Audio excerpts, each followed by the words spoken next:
ఆయన ఇన్ని దశాబ్దాల ఆయన సుదీర్ఘమైన అనుభవం కానీ అడ్మినిస్ట్రేటివ్ కేపబిలిటీస్ కానీ చంద్రబాబు నాయుడు గారిది చాలా అమోఘం.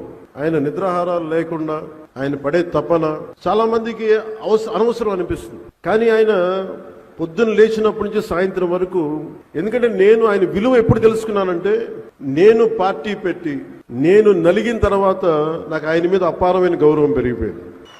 ఎందుకంటే ఒక పార్టీ పెట్టడం ఆత్మహత్యా సదృశం.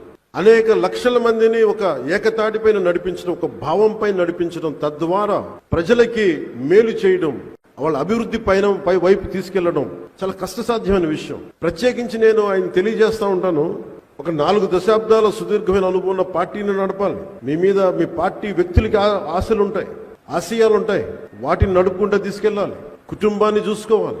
తన కుటుంబం కాకుండా 5 కోట్ల మంది కుటుంబాలను చూసుకోవాలి. ఆయన అన్ని రకాలుగా ఇబ్బంది పెడతారు. అవన్నీ తట్టుకుంటా ఉన్న 24 గంటల సమయాన్ని నిరంతరం 5 కోట్ల మంది ప్రజలకి ఎలాగ దాన్ని ఉపయోగించాలని ఆలోచించే విధానం చూస్తే నిజంగా మనస్ఫూర్తిగా నాకు ఆయనకి హ్యాట్స్ ఆఫ్ పలకాలనిపిస్తుంది ఈరోజు.